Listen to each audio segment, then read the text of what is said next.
This is a relay project. Real Talk starts right now. Here's Ryan Jesperson.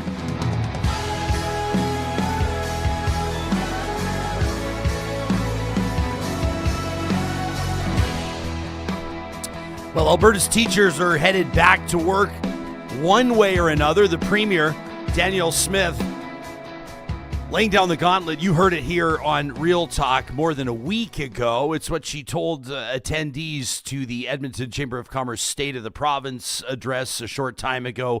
Now that fall session is underway, the speech from the throne has been delivered. If there's not a deal by Monday, Danielle Smith says that the UCP will roll out back-to-work legislation. We've been expecting it. This deal appears to be on the surface, and we acknowledge we are not sitting around the bargaining table. But if you're paying attention to the vibe of this relationship between the bargaining unit for the government and those representing the teachers, the message to the public has been that there has been very little progress.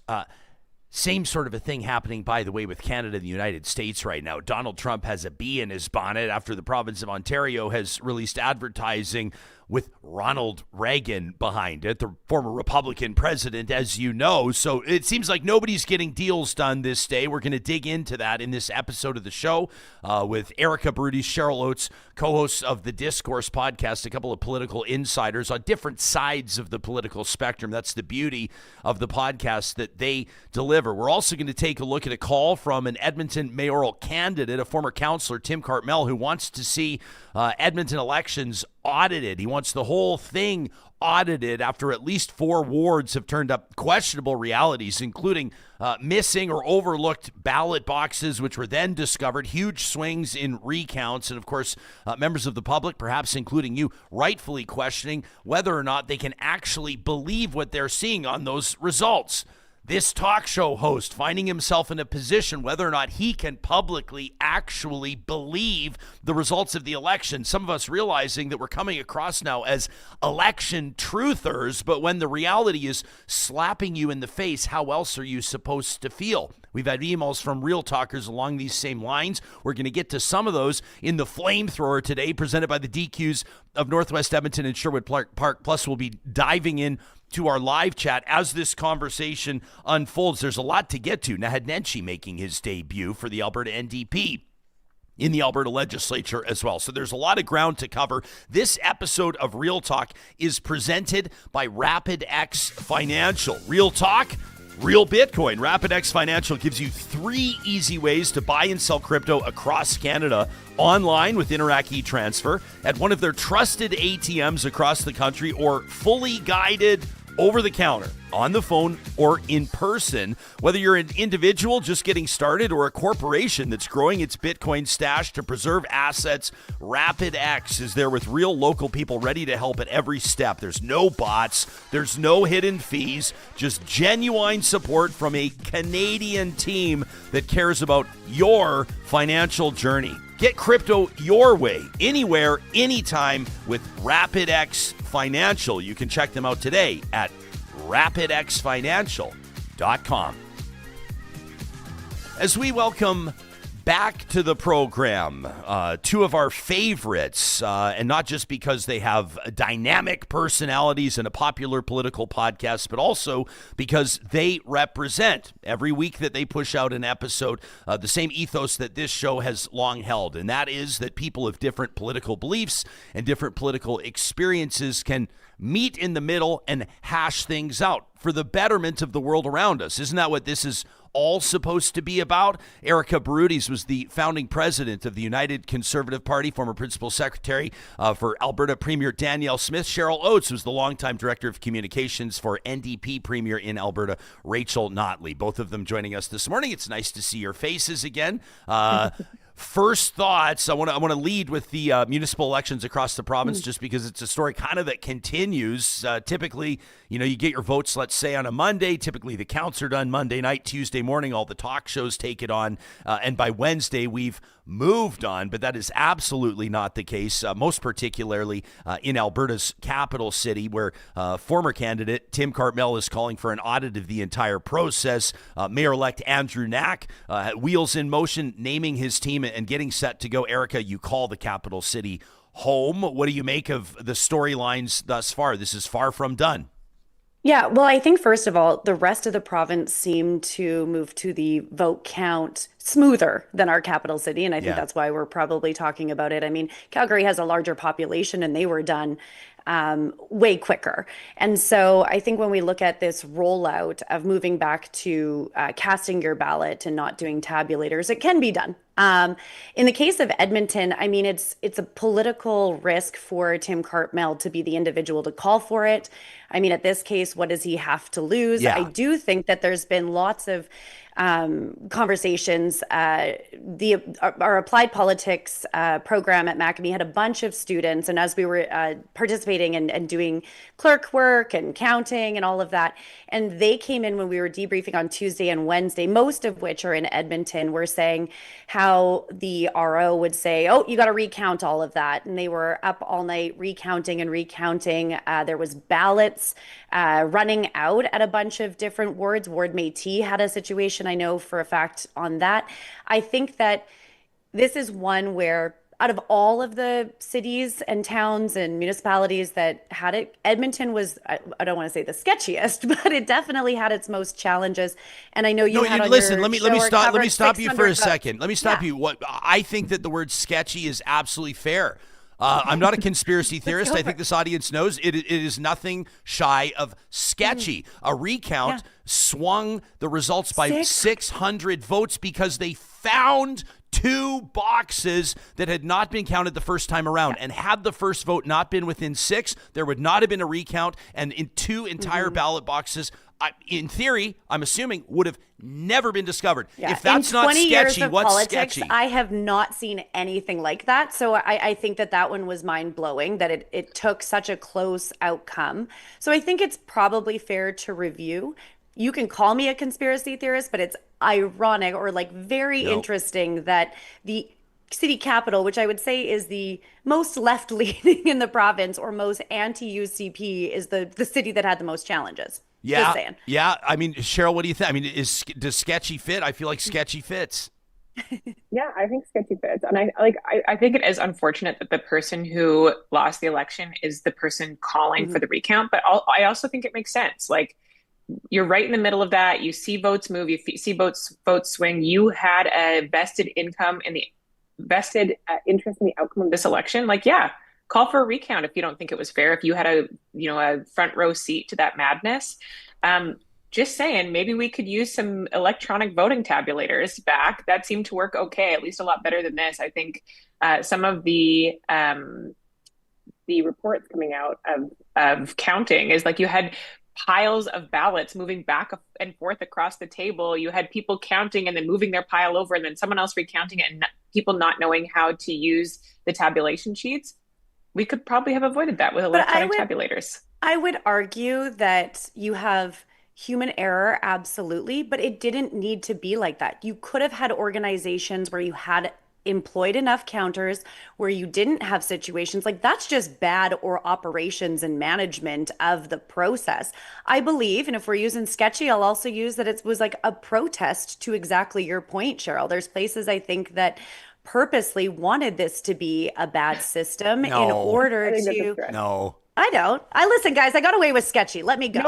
No one goes. Give her an inch. You're a person that's scrutineers. She'll take a mile. If you're going to go scrutineer, if you are a person who's like, I'm going to give up my election day to go work a voting station, you are not intentionally miscounting votes. But that's you are not there out of scrutineer's job. That's a counter's. Scrutineers can't touch the ballots. Whatever. Like, if you're working in a polling station, I'm saying you're giving up your day to go work in that polling station because you believe in democracy and you believe in elections. You're not going to go mess up the count on purpose. Like, get real.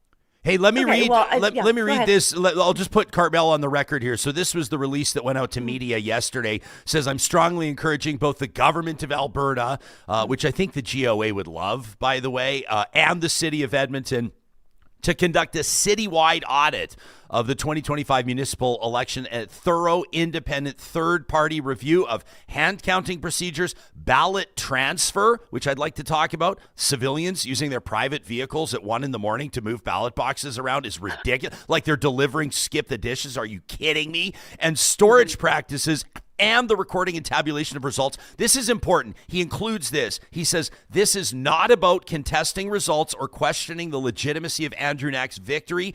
Andrew is our duly elected mayor, and I fully respect that outcome. So this isn't a Trump move. He's not saying this was stolen. And as you alluded to, Erika, you kind of caught yourself right away. I think there's what's the political risk for Tim Carmel? Like, he steps right back. Right. He'll do whatever he wants. I think he that can be an engineer again. He's not running.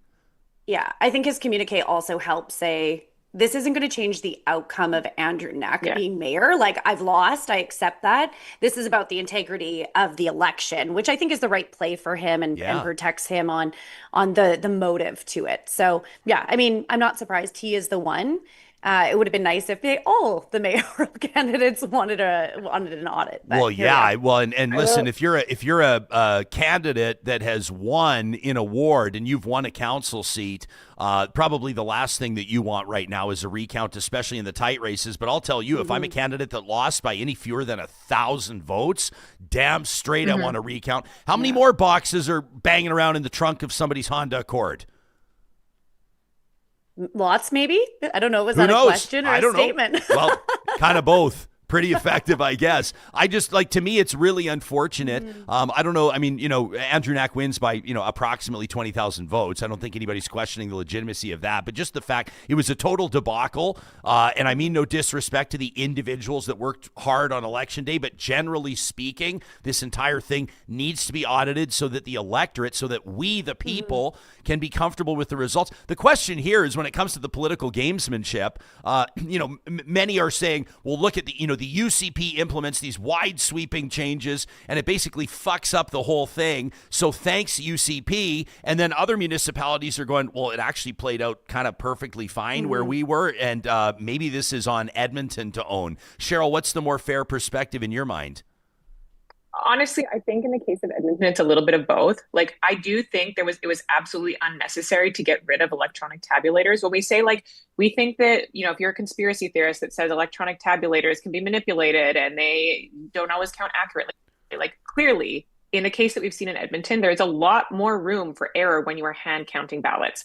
But at the same time, I will say that clearly some municipalities could deal with this and were able to hand count ballots without catastrophe, and there was some problems specifically with the way that Edmonton did this. So I think it's a little bit of both, and I think honestly a ton of it could have been avoided if we just didn't mess with a system that is accepted in jurisdictions around the world. Yeah, one of the things, a decent point, Erika, that I have seen some municipalities, in particular Edmonton, make, and when I say Edmonton making this, there's not been official statements from the top, but voices out of Edmonton have said, perhaps the capital city, or definitely the capital city, needs to own this, but there were budget constraints. The costs of these changes were downloaded onto municipalities, in Edmonton, frankly, and I heard this even at my own polling station, was understaffed as a result. Humans make error. Errors oftentimes come when you dump too much on individual humans. You know what? I mean, for decades, we've done counting ballots. This is a way that it's done consistently. There is human error, but you can find the human error a lot easier by doing a recount than just assuming that a voter tabulator. I mean, look at the last 2023 election.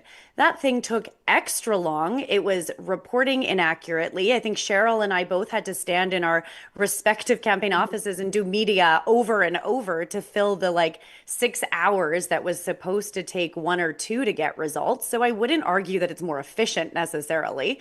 I do like the old school idea of checks and balances of humans. I would say going through it, I've had my tabulator spit out, have to redo it. This time, yes, I stood at advance polls for about half an hour, 45 minutes. They said it was the longest day of advance polls. Went through, got my pieces of paper, and as a voter, felt very confident that I was putting them into this box now, and for each individual. Now, I didn't expect that they were going to end up in someone's back of their Accord, as you referenced. Allegedly. I felt really good about the process, and I thought it was well staffed, well done. And I know that there was still job vacancies that weren't filled. So I don't think that it was necessarily the lack of maybe budget as much as human interest in doing it. I mean, imagine if this was a voter turnout of more than 30%. Like the cluster of the operations. I think there's a lot to look at on how it was administered and lessons learned at the Edmonton level. Yeah, we're talking to Erika, Barootes, Cheryl, Oates in our feature interview today presented by Mercedes-Benz Edmonton West.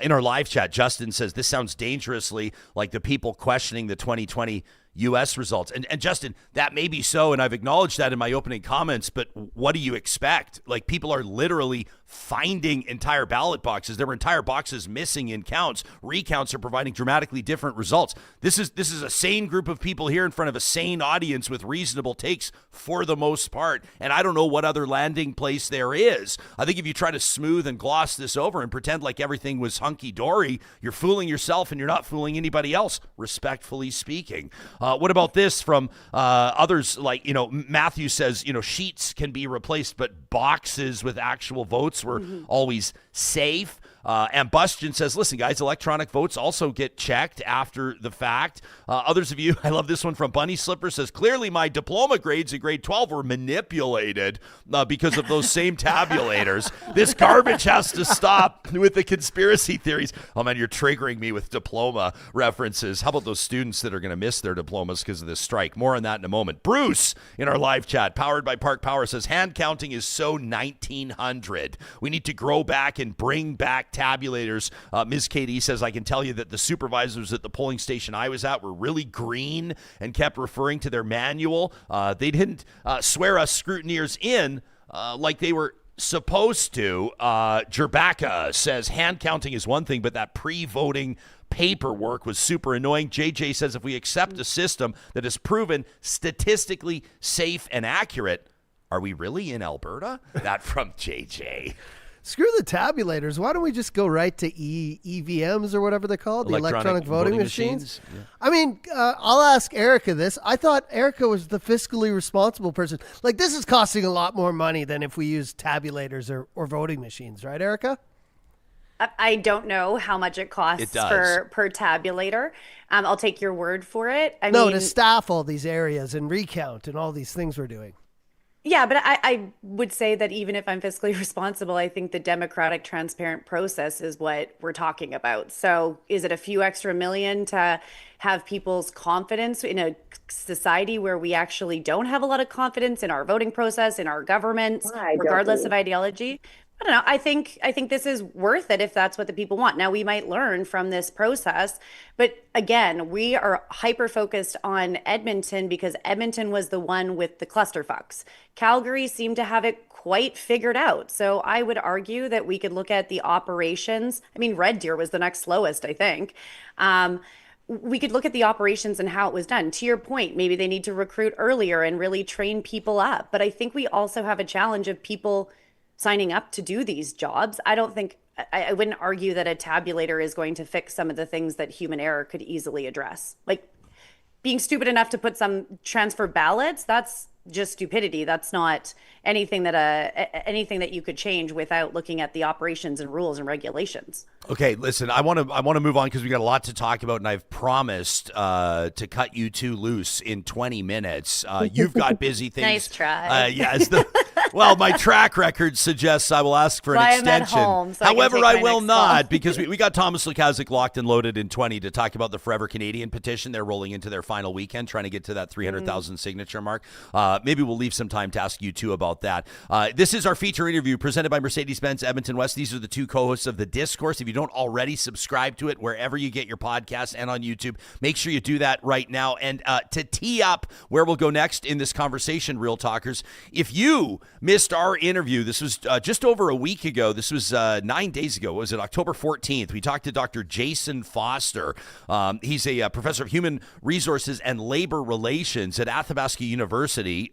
He, in asking or answering my question, will Alberta teachers be ordered back to work? I mean, the short answer is obviously yes, but he explains why. And he talks about this contentious relationship between teachers and the provincial government that has extended back decades. Really great insights. You can check out our highlight on our YouTube channel if you want to get his whole argument in 3 minutes or less. And you can also check out that full episode on the 14th of October. Athabasca University is Canada's open university. That's where Dr. Foster is. And of course, they offer hundreds of programs and courses. Doesn't matter what sort of career you're looking at, whether it's healthcare, it could be scientific research, human resources, investment management. Maybe you're dreaming and getting more and more serious about pursuing that MBA. Athabasca University has a fit for you with world-class accredited online degrees and courses designed so you can complete your education wherever and whenever it works for you. Your only commute is to your device. Doesn't matter if you need to sign off for a couple of weeks or maybe you want to fast forward a month or so. You determine the pace at Athabasca University. Learn more about the AU Advantage at athabascau.ca. California Closets ready to hear from you. You can, of course, reach out to them by way of their website, californiaclosets.ca, for that free design consultation. This Canadian-owned and operated company is the best in the business, no doubt about that, when it comes to custom closets and storage solutions for your entire home. For us, it was an entertainment center in our family room, installed 8 years ago. Still looks like it did the first day it went in, and we've got the confidence it's guaranteed for life. Plus, my wife has that dream walk-in closet, the one she always wanted. Fact is, real talk, we were working with a budget, and California Closets worked with us. They can do the same for you. Request that free consultation today at californiaclosets.ca. And we want to recognize our friends at Solar by Kuby. This is their 10th year in operations, a decade moving Canada forward with those sustainable energy goals. It's a wonderful story, the story of Kuby. Two oil-field electricians with an entrepreneurial spirit started this thing with one pickup truck, and they've grown it to Western Canada's largest solar installer, nearly 6,000 installations to date. Their team will walk you through every step of the process, including helping you understand which grants or incentives you may qualify for. It's never a bad time. Doesn't matter if the leaves are falling, the snow is flying. Doesn't matter if you don't see anybody getting up on their roofs. To get the conversation started with Kuby, you can ask for your quote today at kuby.ca. That's Kuby.ca. Erika, Barootes, and Cheryl Oates, hosts of the popular political podcast The Discourse, joining us on our Real Talk Roundtable this Friday as the throne speech delivered at the Alberta Legislature, and a bunch of different storylines to follow, of course. Naheed Nenshi is back in the Legislature. Thousands of Alberta teachers are outside the Ledge Thursday afternoon, dressed in red, the red for Ed, demanding a better deal from the province. Meantime, Alberta's premier says, sorry, but if there's not a deal struck by Sunday midnight, basically, the government will introduce legislation to force those teachers back into the classroom. Teachers, some of them, pushing back, saying that it's either going to be work to rule or they will continue to defy what the UCP wants. Cheryl, what do you make of this 3 weeks into this strike? At first glance, at least based on what the public can see, it appears to be very little progress being made. There is very, very little progress being made. And I think we really have hit an inflection point for this debate. We saw, like you said, thousands of teachers turn out to protest yesterday during the throne speech. And as we know from public opinion polling, at least at this point, the majority of the public is siding with teachers right now, believing that teachers have been underpaid, that the education system has been underfunded. And if the ATA is looking at that polling, and I'm sure they are, they know that right now they have leverage. They have leverage to push for all of the things that they believe that the education system needs. And that's exactly what they're doing. And so, yeah, of course, we expect the government to order the teachers back to work next week. And we'll see what the implications are, because across the country, most jurisdictions have avoided back to work legislation exactly for the reason of the political risk that it carries. We've talked about the fact that this will likely violate the teachers' charter rights, and they will most likely go back to work and work to rule. And that will like kids are going to see that right away. Parents are going to see that right away when kids are not doing extracurricular, or teachers are not doing extracurricular activities, not staying after school, not doing extra time setting up their classrooms. Kids are going to feel that really, really quickly. And so, like I said, this is an inflection point where we could see the public really turn on the government for its failure to fund education for the last 6 years, or we could see something else dramatically change. In our live chat, powered by Park Power, Cliff says the teachers will not defy the back to work order. The GOA will take them to court. The court will side with the government, and the teachers will be fined every single day. The ATA will be fined $1 million, just like it happened before. Others feel differently. Darren says teachers already won the right to collectively bargain against the government like 23 years ago. Government will lose in court and have to use the notwithstanding clause if they want to proceed. Erika, a lot of people are going to be listening to this podcast over the weekend. Some parents are going to be like in real life trying to plan out what next week looks like, whether or not they need the childcare, the fall camps, summer camps that have been extended to help families out. How do you see this all playing out? What does your crystal ball tell you? Well, I think the fact that neither are at the table this week, the chance of them reaching an agreement by Sunday at midnight at this point, I think Cheryl would agree, is unlikely. I suspect that the government will introduce legislation based on the government's authority and standing orders. They could do so on Monday. I suspect they'll get it through, go through all of the readings quickly, and that that will then be in the court, or the ball will be in the court of the ATA on what their move is. I think it's really important to know, and I don't obviously have any idea, but what the policy looks like, right? Are there fines attributed to not returning to work? What is the length of time before negotiations? I mean, the government tried last week to have a mediator come in and mediate the discussions while teachers return to work. And you mentioned this because of the fear that students wouldn't be able to take their diploma exams. And so I think there was an effort by the government, turned down by the ATA for their just reasons, I guess. But I suspect we'll have children in classrooms by mid next week. This is, I mean, it just sort of reiterates, though, that this relationship has been like poisoned for quite some time. Cheryl, you were there. I mean, directing Rachel Notley's comms 2015 to 2019, and obviously on the inside. It wasn't as though the relationship, it wasn't contentious. Like I don't remember sort of like inflammatory comments from David Agin, the education minister, or from Premier Notley at the time. But things weren't dramatically better for teachers at that time either, which conservatives in our audience have been pointing out ad nauseum over the past few weeks. Tell us what you remember about those 4 years. So there was something that was dramatically different in terms of the way that the NDP worked with teachers. And Erika will be really quick to raise that the teachers took zeros under the NDP, as did many public sector unions. You will also remember that oil catastrophically dropped during the NDP's tenure. And so, yeah, teachers did take zero. But at the same time, the NDP funded enrollment growth in Alberta, which is something that the UCP has failed to do since 2019. That means that every new student that's coming into the system, there's no funding attached to them. But when the NDP was in power from 15 to 19, we were funding the system. We were not laying off 150,000 EAs. We were hiring teachers and we were building schools.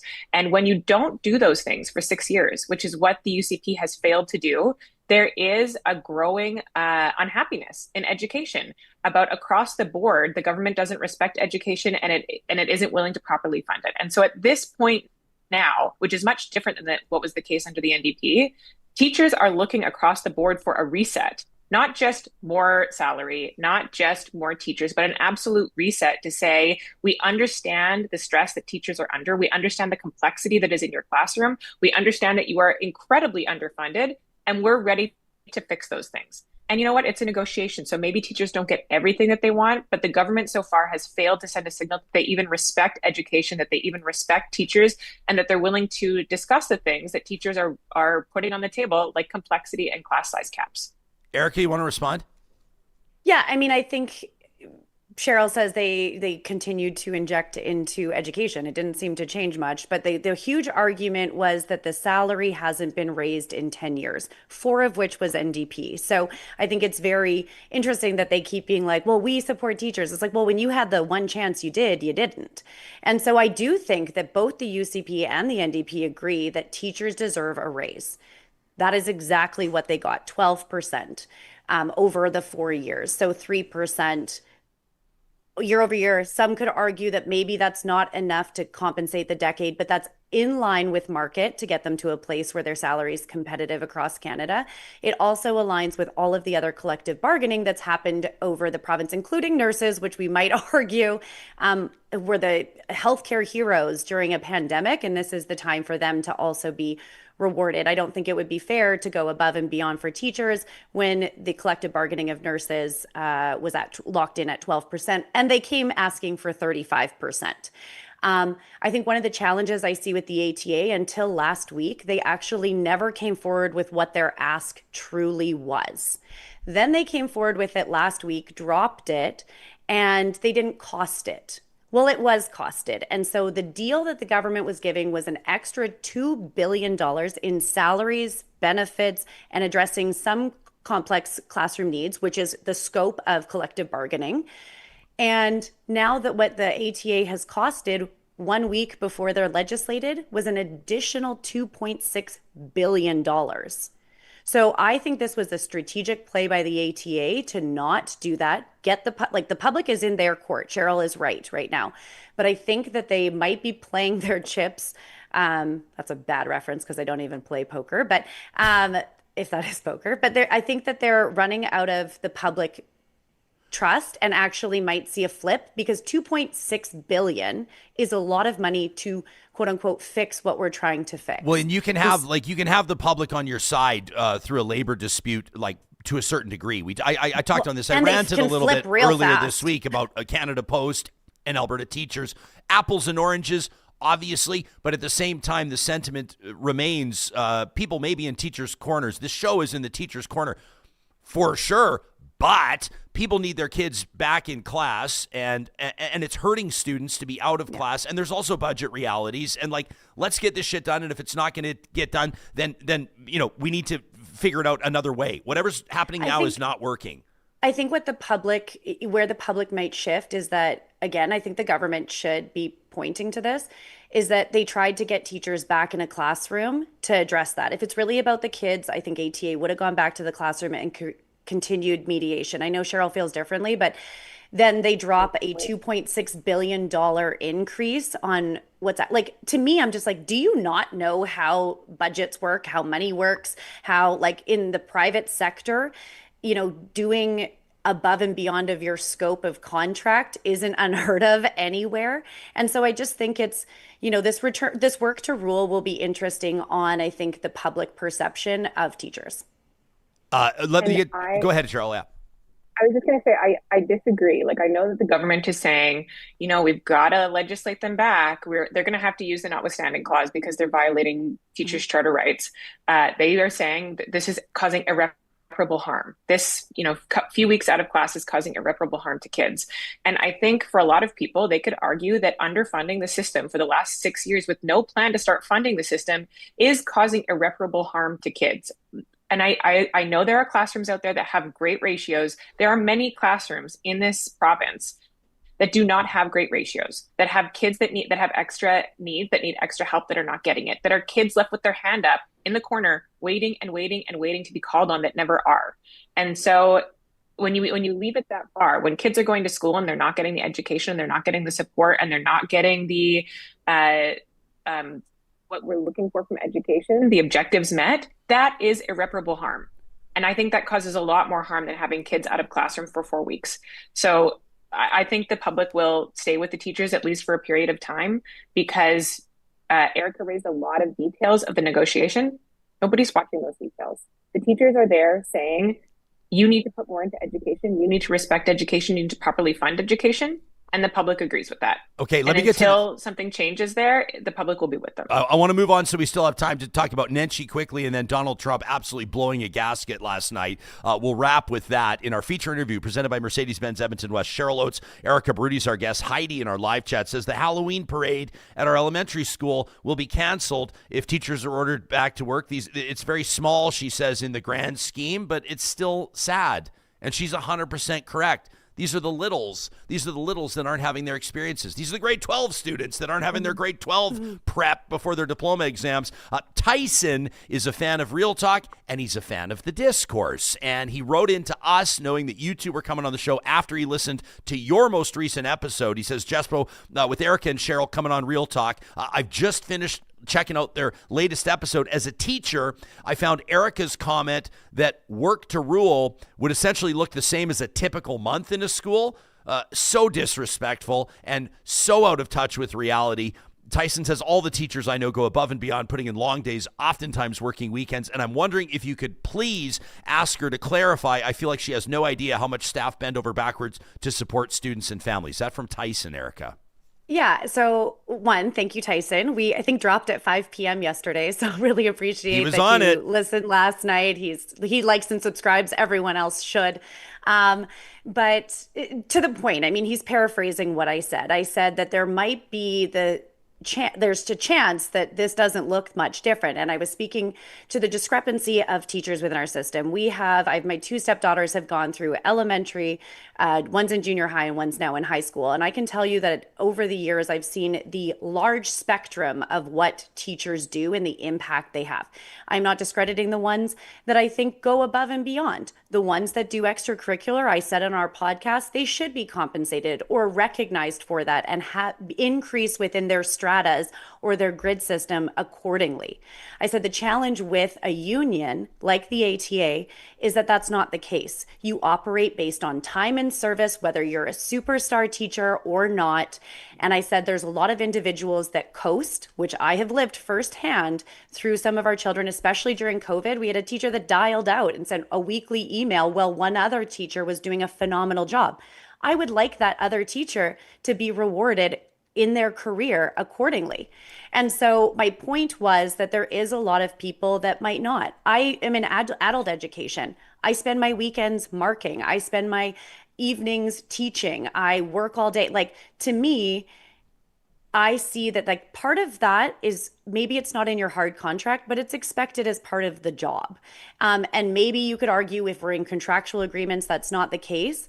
But I do think, and we can agree, if anyone has kids in the school system, you do see a huge discrepancy of the teacher that's just doing their contract versus the one that go above and beyond. And I'm actually standing here saying, I think those teachers should be rewarded accordingly, and the system does not permit that. So if we're going to open up the healthcare or the education system, perhaps we should look at that too. Okay, welcome to the rapid fire round where we're going to put questions in front of you. We're looking for 1 to 2 sentences in response. Watch how much ground we can cover here.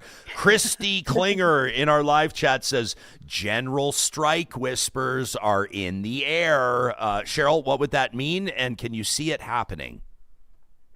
I think we're a long way away from that right now. Like, certainly if the government brings in the notwithstanding clause to take away the rights of teachers to strike, that is a message to the entire labor movement. And I think they should expect the entire labor movement to react to that. But are we at a general strike? I don't think we're there quite yet. Okay, Erika?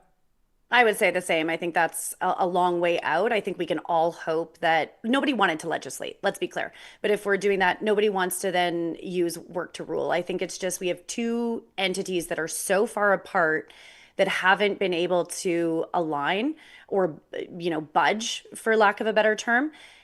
But I still think that's a long way out. And I would suspect that there's fines associated with the teachers' strike that maybe other unions who have agreed they've got a fair deal don't want to touch with a 10-foot pole. We will see more, obviously, from Naheed Nenshi in the weeks to come, but this is essentially his debut in the Alberta Legislature as leader of the official opposition. Cheryl, what's one thing that you're keeping a really close eye on from the former mayor of Calgary? I'm keeping a close eye on the NDP's ability to stay disciplined on the things that Albertans care about, which right now is education, healthcare, and affordability. Something the UCP has decided not to do this session, not to focus their legislation on, not to focus their rhetoric on. Danielle Smith's on license plates, trans health. She's on Canadian citizenship markers on driver's licenses. I think it's really important that the NDP, and I've been really impressed with what they've done so far, is saying we're worried about access to healthcare, we're worried about quality education, and we're worried about your affordability and your ability to hold a good job.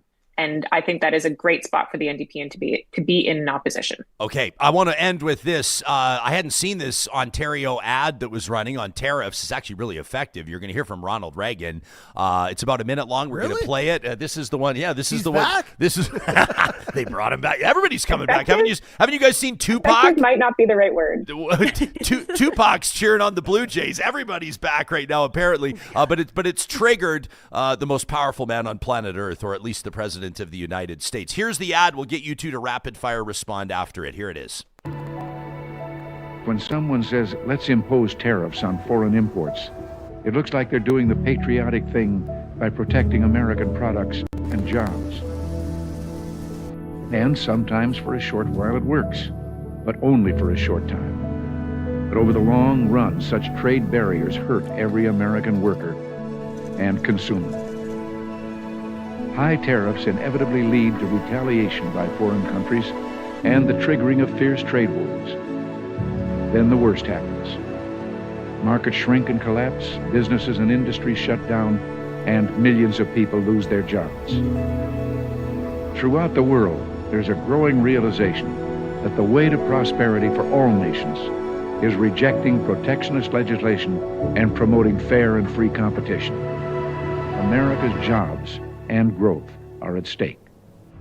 From beyond the grave.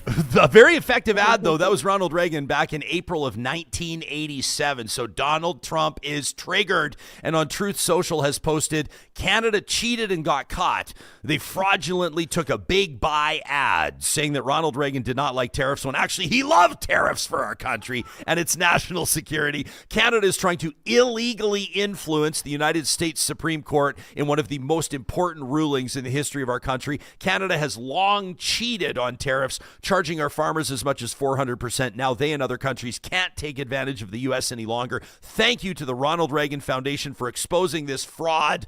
Make America great again. Donald Trump says that trade talks are off. Mega! Erika, are you troubled by this? Are you troubled that this means that Canada's in even more hot water? You know what? I think that it was strategic. It was smart to do if it wasn't Donald Trump that you were trying to get the message to. I think that the intention of Ontario, was to talk to all the Republicans that have been saying this is a bad idea. The challenge is now he's gone into his cap locks frenzy and screaming, and might have caused more harm for Canada and Ontario than it did good. I think it was an effective message, though. Like, I like the ad. I get the intention. I just think when you have Donald Trump as your opponent, it's just, you can never predict it. And I mean, I would have predicted he would have gone apeshit. Yeah. I mean, if you look at it, Cheryl, the two premiers that have been most prominent through this international trade dispute have been Danielle Smith and Doug Ford. And you wonder if Doug Ford right now is being cursed by Mark Carney or no? I think this ad, it's beautiful. I'm not saying it's not beautiful. I'm not saying it's not emotion evoking. This ad was never intended for an international audience. This ad was intended to play in the United States so that Canadians felt good about Doug Ford and felt like he was fighting for them. And that was a domestic strategy. And I think we've seen this from premiers across this country, is that they're finding their own ways to wedge into the negotiation with the US for their own domestic benefit. And for premiers like Doug Ford and for premiers like Danielle Smith, it has worked. They have seen their numbers been either really solid or grow domestically. But what we've seen today, and I'm not saying we could have predicted that the president of the United States would have called off trade negotiations for this ad. But what we've seen today is that earlier this week, we saw foreshadowing of a deal coming, that Mark Carney and his team were close to a deal. And now we've seen that a premier's intervention has completely derailed that.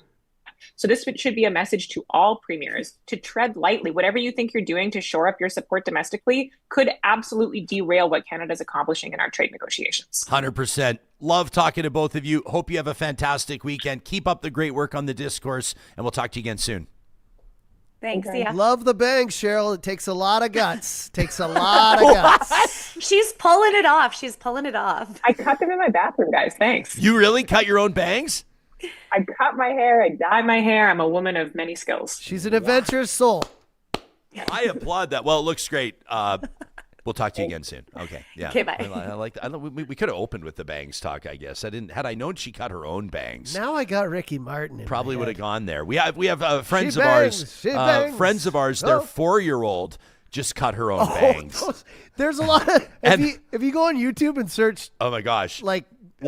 Preteens cutting their bangs. I'll give the 4-year-old credit because she did it in a straight line. Like the line is almost perfectly straight, but it's up here. It's like right on the hairline. Because when you pull it and then you cut it and then there's a million videos on YouTube like bang cutting fail, and it's just their face after is like, I've ruined my life for 6 to 8 weeks. Thomas Lukaszuk, in just a second. I love this one from Gamer Time, who says, what exactly is the Alberta advantage if we have no money to do anything?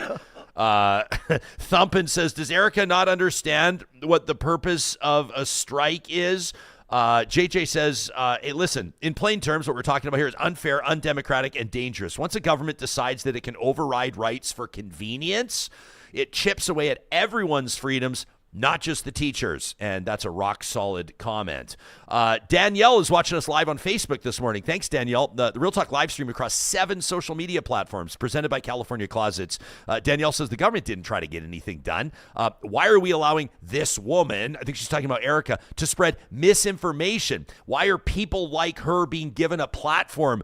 Do better, Ryan, says Danielle. If you know anything about me, you know that if you're trying to start a fight with me, say, do better, Ryan.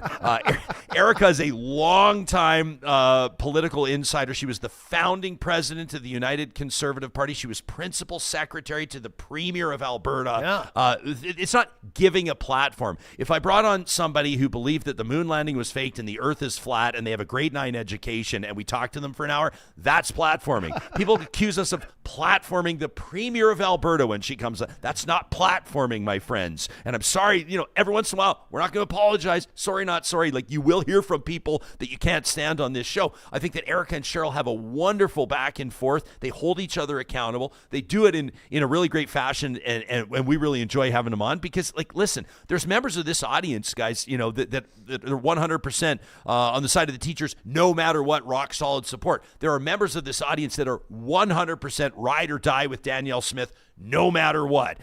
They think that the license plate thing is fantastic. They think that the school library thing is about time. They think that teachers should have been ordered back to work 2 weeks ago, right? And then I think the majority of people, like any political discussion, are kind of somewhere in the middle, using their common sense, their gut instinct to determine where they stand on something. These are the conversations we want to foster. I'm not trying to change your mind on anything, but I want you to have a clear understanding of the different perspectives. So when you are forming or when you're standing firm in your convictions, you can explain why, and you can have those same conversations with your friends. Thomas Lukaszuk, locked and loaded, ready to go. He is ready. So we're going to talk to him. This Forever Canadian petition, they have been pounding the pavement. They've been all over the province over the past number of weeks and months. They've got a rap tour bus doing an incredible job. Johnny, we'll get to that in just a quick second. But first, of course, we want to remind you that you can be in touch with the show anytime. Send us an email 24 hours a day. We get back to you as many as we can with our responses to talk@ryanjesperson.com. Edmonton is here because the river is here. So we care for it, protect it, share it. The water of the North Saskatchewan sustains all of us. It's a big job to treat and deliver it, river to tap, to over 1 million people. So you can have and enjoy a glass of the Sask. On tap, made local by Epcor. Hey, friends, I want to make sure that we have this interview with Carrie Williams. Carrie Williams joined us on our October 23rd episode, our most recent episode. That was Thursday of this week. Carrie's with North Road Investment Council, and a 10-minute chat that could dramatically transform how you're approaching your retirement. Carrie talked to us about the 4% rule. If you're not familiar with it, it's like, I love how he boils it down. I'm the type of guy, my eyes glaze over when people start talking about finances and saving and retirement planning and wealth management, and I don't know. I just have a hard time sticking with it. Carrie is such an engaging personality, and he really kind of boils it down to where the average person can understand.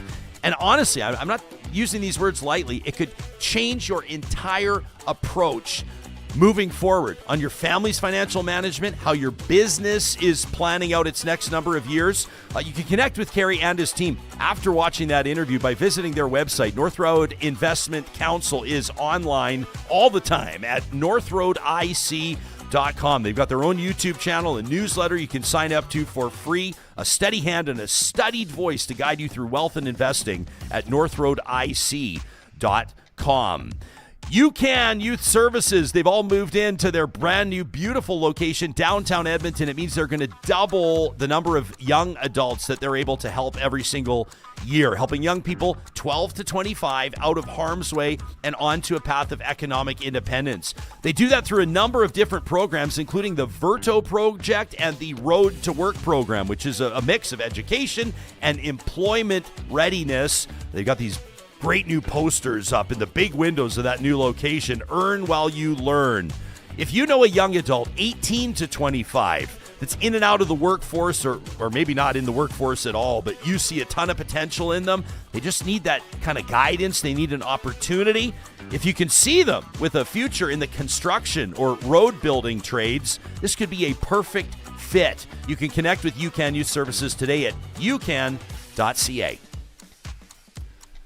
As we say hello to the former Deputy Premier of Alberta, longtime Alberta MLA, and a passionate defender of Alberta's place in Canada, Thomas Lukaszuk has been, I don't know, busier than you've ever been, although that might be saying something, but you've been hella busy over the past number of weeks and months with this Forever Canadian petition. Welcome back to the show. How's it been going? Ryan, thank you. Thanks for having me. Yeah, by far the biggest campaign that I ever ran or partook in, bigger than any federal campaign, bigger than any leadership campaign, by all means. We are looking, those that have supported this petition, I'm a proud signatory to it. The question, do you agree that Alberta should remain in Canada? People can check it out at forever-canadian.ca. We'll link to that in the show notes on YouTube and on the podcast. But for that 300,000 signature mark, that's what you need to trigger a referendum in Alberta. Do you know how close you are? I mean, I imagine it's tough to stay on top of it day to day, but you know, are you within striking distance coming up to your deadline next week? Yeah, we definitely are. We have no idea how many signatures we will still receive. So starting yesterday, there is a new effort now to collect these petitions. You know, getting signatures was a monumental task, but now we have over 6,500 signature collectors literally everywhere in Alberta, and we have to bring those petitions home. So there is a totally separate campaign right now running, collecting those petitions. And we have no idea how many will come in. But we are within the striking distance. We're still collecting signatures. If you go on our website, forever-canadian.ca, you'll notice that today there are over 70 locations across the province still collecting signatures. Because, Ryan, in reality, we need more than 300,000 signatures because it's natural that some signatures may get rejected. People were signing in a hurry and adverse weather conditions. So there will be some that will fall off. So we need that sort of that breathing room, safety net to make sure that we exceed 300,000 signatures. Okay. And so this, what happens, Thomas? Like, take us into kind of the nerdy protocol, you know, for the average citizen might not understand. Let's say you get 350,000 and you drop these things off, and there, I would imagine there's going to be some sort of a photo op and people are going to be cheering and there's going to be Alberta flags and Canadian flags. I can picture it in my mind already. But then what happens? Like, what's the impetus on the Premier? Okay, so what happens is the Chief Electoral Officer has to count the signatures and send and certify the petition. Then all the signatures get destroyed once they are certified, and the certificate is delivered to Alberta Legislature, to the Speaker. And the Premier has really two choices. She can take this to a committee, which obviously majority of committee members will be UCP because legislative committees always reflect the numbers in the House. And that committee can recommend either for all MLAs in the House to vote on our question, should Alberta remain in Canada? And if it passes in legislature, which I'm sure it would, this would put separatism to bed and government could focus on other perhaps not more important issues, but more relevant to provincial government issues, and that would be the right thing to do because, Ryan, Alberta is already so divided, and referenda are probably some of the most divisive things you can ever engage in. So having our MLAs whom we have elected to do that, a vote on this question would be the right thing to do. But if Premier chooses not to do that, she can call a referendum and have our question either asked as a standalone question, which would be very expensive and divisive, as I said, or she can attach it to the next election. Okay.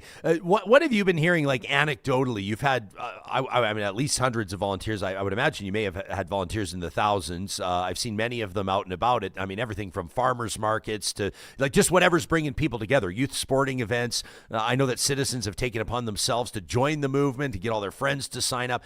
Anecdotally, what do you know about the people who are signing? Like, do you have progressives and you have right wingers and left wingers and people who haven't otherwise voted before? I mean, who's signing this thing? Yeah, Ryan, we have 6,500 registered signature collectors, canvassers. Wow. And on top of that, we have 15,000 volunteers who are helping out in other ways. That is why I'm telling you, this is the biggest campaign, the biggest movement that Alberta has ever seen. And when we get the 300,000 signatures, this will be the biggest petition in the history of Canada, not Alberta, of Canada. Ryan, the stories are compelling. And some are funny and some are heartbreaking. And so there was a lot of laughter and a lot of crying. People were driving extremely long distances to sign this petition. The oldest person that I know of that signed this petition was actually a lady in Edmonton, signed at Collingwood Market at the age of 104 years old. Wow. Her husband fought in World War II, since then passed on a long time ago. And she said that he would have wanted her to do that. So she came out and she signed the petition. All political stripes, this campaign was organized literally by representatives of all Canadian political parties, from the old Reform Party to federal conservatives, to NDP, to Liberals. Everybody was pitching in and helping out. So it really was nonpartisan by the virtue of the fact that all political stripes were represented on this campaign. We were invited literally to weddings to collect signatures from guests. We were invited to a funeral, believe it or not, because it was believed that the deceased would have wanted that to happen. Really? Yes. It may seem morbid or bizarre, but that's how people felt about this petition. I was invited to a birthday party in Edmonton. I didn't know anybody at that birthday party, and I was collecting signatures in a backyard. People were very passionate about this petition, and immigrants, people who, like me, who didn't have the privilege of being born in this country, but appreciate this country every day, were coming out in droves, sometimes scratching their head why they have to do it, because they went through hell to be able to live in this great country, and now they just don't understand why would anybody want to separate. I think it's actually incredible that you were invited to a funeral. I think that's beautiful. I'll let our podcast listeners know that you're sipping from a coffee mug that says "The world needs more Canada." I love that. It does. It does, and I've been saying that for a long, long time. We in this country don't appreciate what an amazing place it is that we live in. And we have our differences, and things aren't perfect, and they never have been. I was a deputy premier and cabinet minister when Prime Minister Harper was our prime minister, and we had issues then too. During this campaign, I had to go on other charitable work to Halifax for 2 days, and I met with the former speaker, progressive conservative, former speaker of Nova Scotia Legislature, and they have their issues with other provinces and with Ottawa. That's the beauty of Canada. We're not perfect, but we have means of negotiating. We have free elections. We have courts that are independent. And because of that, we are a G7 country, and we are one of the most desirable countries to live in. Now, people tell me Canada has changed, but I say to them, and so have you. Life changes, countries change, we all change. But I would argue that we're changing for the better. We're different. But like fine wine, Canada is maturing and finding its own way in a very turbulent world. Thomas, some of the critics of your Forever Canadian movement, and by that I mean basically Alberta separatists, have said, and I'm paraphrasing their argument, and we'll show my screen here, forever-canadian.ca. Here's your website. The question, do you agree that Alberta should remain in Canada? They're arguing that the question is flawed because there's no real call to action. Like, there's no impetus. Like, if their question was, should Alberta secede from Canada? Should Alberta separate from Canada? Yes or no? It puts the onus on government. But if people say, well, yes, they agree that Alberta should remain in Canada, it doesn't. There's no call to action there. What's your response to those critics? And that's very purposeful. Separatists tried to file a question which is deemed at this point to be unconstitutional, actually calling for a referendum. There would be no other interim steps. It would just simply take us to a referendum. And I'm telling you that we don't need a referendum. Referenda are, as I said before, extremely divisive. We are right now live at a time when in Alberta, family members don't talk to each other. Neighbors are scared of each other. We don't need any more divisions in this province. So my question was formulated in such a way and filed under the legislative provisions to give our premier an opportunity to actually avoid a referendum and bring this as a question to our elected MLAs, because that's their job. And if they vote on this question, and I have no doubt in my mind that it would pass, that would become government's official policy, and then we can drop this narrative about separation and focus on education, healthcare, and other things. Ryan, I also have been asked a lot, do you honestly believe that Alberta would separate from Canada? And even though it's a possibility, that really isn't the point. Economists and actually business leaders in Alberta will already tell you, like Miss Nancy Southern from ATCO, that just the sheer discussion about separatism is causing economic damage. Yeah. Business does not invest in a province where they don't know what the future of that province is. There's a reason why Bank of Montreal moved out of Quebec and now it has its headquarters in Toronto. Because large and medium-sized businesses were moving in droves out of Quebec when they were talking about separatism. Look what happened to United Kingdom with Brexit. So my main goal is to save our economic bacon, actually to keep those jobs and the investment that we need to grow this province, because no foreign investment will invest in a province that is talking about separatism. Well, and you're making very salient points, and you're preaching to the choir, quite frankly, here. But Thomas, I would also say, and I know that you've had this conversation a million times. Sure, we can talk about big corporations, we can talk about BMO or whoever else. What about average families? What about people that are deciding whether or not they're going to open a restaurant? What are people that are deciding that whether they're going to move from Manitoba or Saskatchewan to Alberta? What about people that are deciding if they're going to level up and invest in a bigger home with a mortgage where there would have it be a huge, I have to imagine, I'm not a real estate expert. I always say to people, don't take your financial advice from me ever. But if you don't know what the fiscal reality is going to look like, if a province leaves, you don't know what interest rates, you don't know what the economy is going to look like, you don't know what employment would look like. I find it very hard to believe. I know that there's this kind of like panacea, kind of rose-colored glasses kind of a view on how Alberta's economy would absolutely boom without its obligation to the rest of the country. I find it very hard to believe that generally speaking, everything would be better for everybody. And I would argue that it's hurting the province on a personal level in so many ways as it is on a big money level too. Well, of course, would you plan your retirement in Alberta if you had no idea where the CPP will be in a few years? Would you start your career as a young professional or a tradesperson where you don't know if you will have labor mobility, if Alberta will not be a separate country, and to work in Saskatchewan, now you will need a temporary foreign worker permit to work anywhere else in Canada? Those are questions that people are asking themselves, and those are questions that would have to be negotiated and resolved. So in order for Alberta to separate, you're looking at 50, 60, 70 years of negotiation that will cost billions of dollars. And the toughest and the longest to negotiate will be First Nations treaties. How would this new country deal with that? So, there is no need to get into the nitty-gritty. The fact is that you're right. A dream is being sold based on a lot of purposeful disinformation. Big money is being poured into the separatist movement. But the fact is, most rational, critical thinking Albertans know that separation would simply cause us economic damage. And by far, most Albertans simply love this country and cannot imagine not being Canadian. Okay, so what's the absolute hard deadline, Thomas, for people to either collect signatures or sign themselves?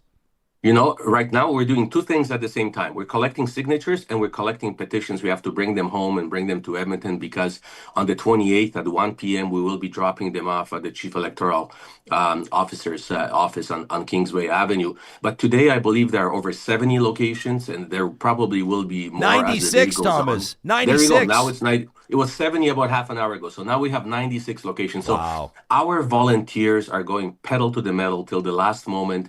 And the closer you live to Edmonton, the later you can still sign it, because we will be able to tabulate it, because we have to count how many we're handing in and sort those signatures. And then 1 o'clock is the deadline for filing. But you have to sign this petition at the latest by the 27th if you live in Edmonton. If you live further away from Edmonton, probably today or tomorrow would be the latest. Okay, again, forever-canadian.ca. This has nothing to do with the petition. Just curious, and whatever you're going to say from here is not the position of the Forever Canadian movement. But back in 2011, you swore in as Alberta's education minister. You have a ton of experience at the Alberta Legislature. You're a former teacher yourself, aren't you, as well, if I remember correctly? Right. Yeah. And an education minister as well. Yeah. So just, wrapping your mind around, there have been several. I mean, there's been two huge demonstrations at the Alberta Legislature, one huge one on 104th Ave here in Edmonton, right outside our studio during the Premier's State of the Province address. Sounds like, if a deal's not struck by Monday, and it sounds like there's not going to be one, the Premier says that she'll basically order the teachers back to work. How are you wrapping your mind around it? Obviously, you have a pretty informed opinion from a number of different angles. Where are you at? I don't believe that the negotiations went far enough for the Premier to justify legislating teachers back to work. They're too far apart at this point in time. I think more effort should have been taken by our government to negotiate with teachers in good faith. Ryan, I have to tell you, when I was an education minister, we had issues. There were issues, and there were times when teachers were not happy with me, for certain. But I have my younger daughter is in grade 12 right now, and I see what is happening in schools today versus what the conditions were when I was education minister, and I believe it started in 2013. And the difference is dramatic. My daughter came home on first day of school saying, "Dad, I can't have a locker." And I said, "Why not?" Because there are so many kids in our school that only grade 10s and 11s get a locker. Grade 12s are told to keep their books in their trunk.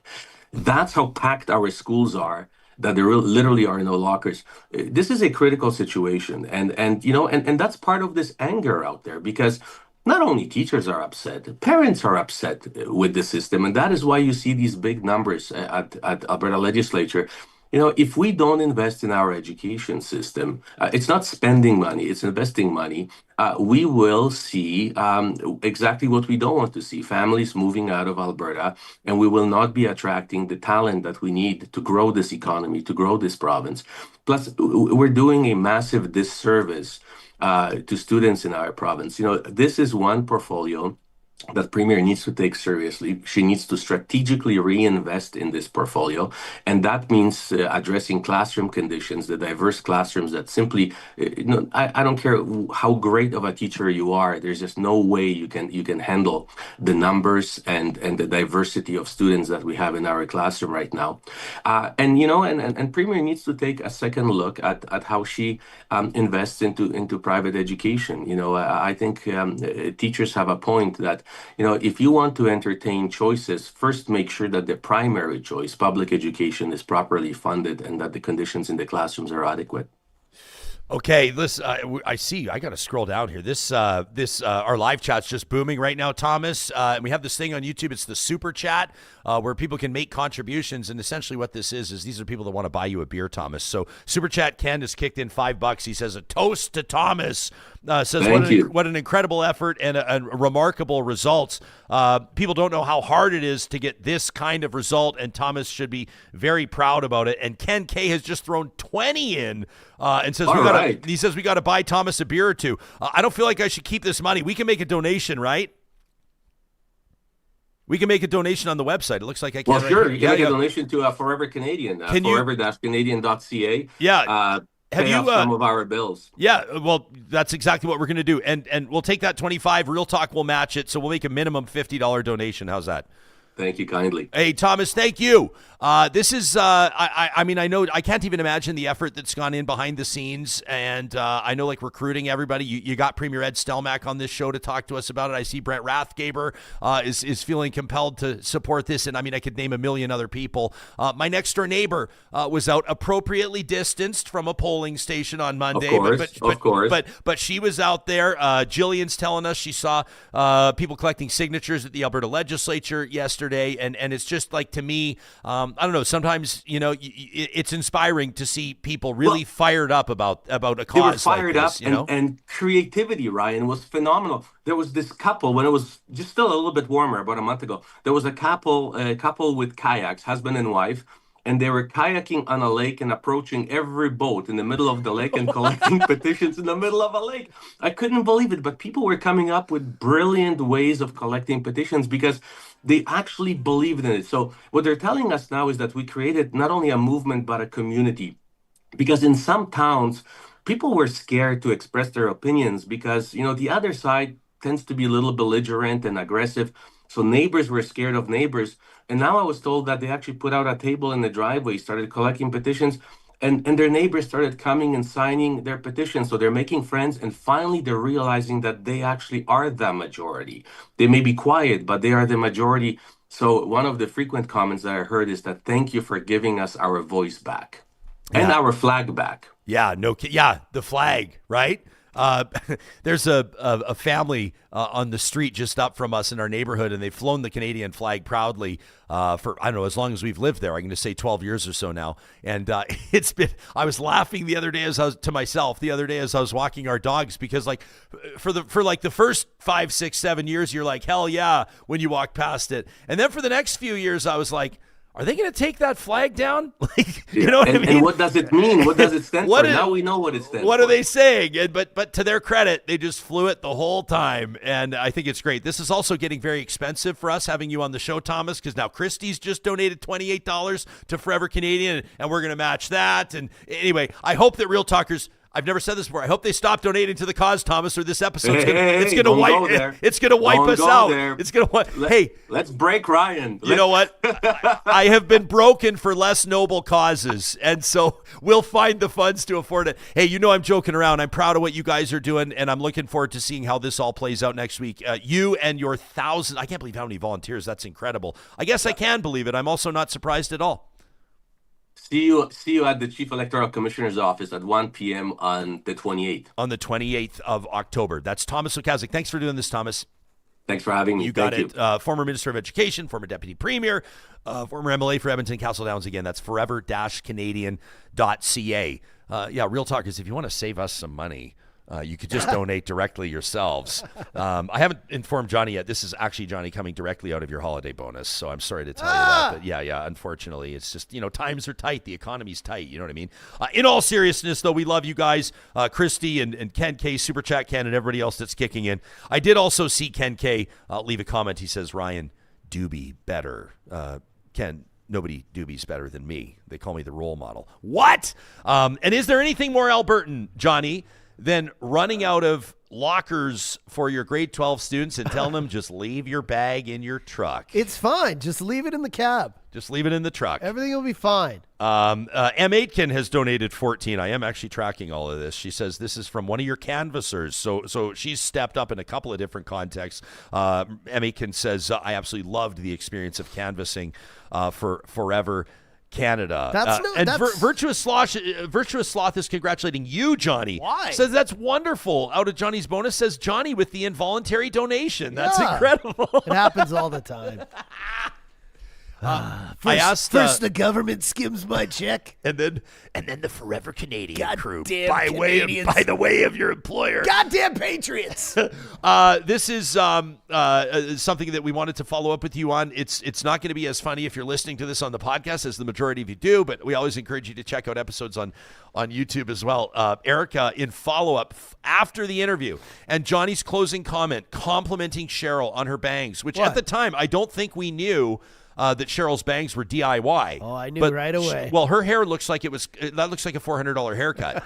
But Erika shared with us that she has also had the same experience and followed up off camera with a former ID photo. Shall we show it now for our viewing audience? This is absolutely incredible. So here's Erika Barootes with bangs. This was her bang experience. We're going to get this loaded up. It's like it's such high grade to it because there's so much bang in it. Well, and I had to we cropped it so there was no, because it's off an ID card, so we didn't want to show any too much personal information. But you're like just trying to get the most amount of. Well, it's kind of okay Okay, here we go. The build up to this, Erika. the sound effects behind the scenes. Look at that. Oh, those are like 90s bangs, though. Those are but that probably was in the, maybe not, that was probably in the 2000s. Cheryl's are chill. These are like she took a curler to the front and got some volume to the front of it. Yeah. Hairspray in there, everything. I like this.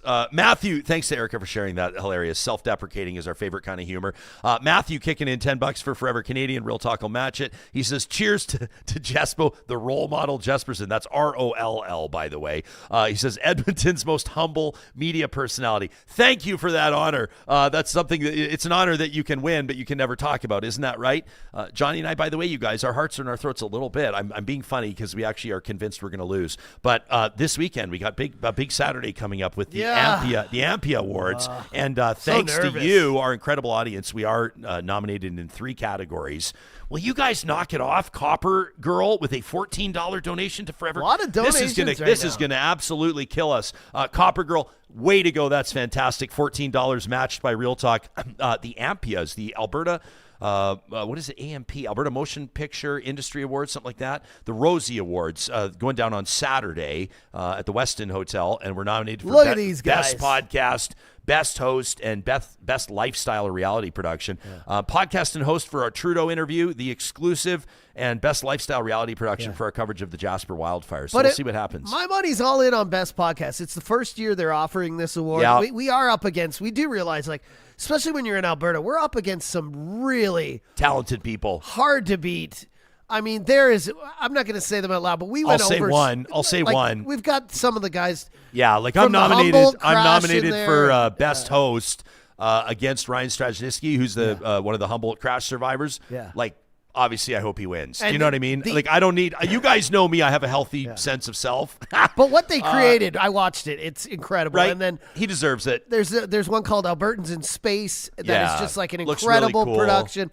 I mean, that they clearly have spent time and money and effort on. So if we lose to these people, it's kind of a compliment in a way, because it's just, they're so outstanding in all these fields. Yeah. Right? So, And Buster wonders, am I going to be there at the awards show? I will be there at the awards show. Dubious says, you guys do it daily. You deserve the win. Hey, can we take, like, Dubious says, daily is nuts. And daily is nuts. And thank you for recognizing that. We were not going to spend, we didn't plan on talking about this because we still got to talk Jays. We got a lot of ground to get. Bo Bichette is in the World Series lineup, by the way. But what sets us apart is, like, all the other podcasts in the best podcast category have gone through, like, post-production, and they take hours and hours to put them together, and it opens with the dramatic music, and it comes in, and the narrator voice comes in, and it's 30 minutes on the nose. And ours is like a run and gun talk show. But honestly, like, nobody else in Alberta, and quite frankly, who else in Canada is independently live streaming a daily talk show that has significant audience numbers that are beating their AM competitors and getting the biggest interviews? So I know this sounds immodest, but those are the facts. So I guess it's going to depend on what the judges use as their criteria. If we win Best Podcast in the first year that they're ever announcing it, we will be thrilled and honored. And if we don't, like we said, there are so many worthy nominees in that category that it is, and I know that people joke around about this, but I mean it from the bottom of my heart. It's a huge honor just to be nominated. You guys, James, $10 is going to be matched. James says, I left Alberta before I could sign the petition, so please buy the team a beer. And AJ with a $28 donation to Forever Canadian, which we will match, making it 56. Look at that, 28 and 10. So, I just want to say that signature, that's no small feat. I looked it up. There's never been a petition in Alberta. I can't even find one. I think there was one in Ontario.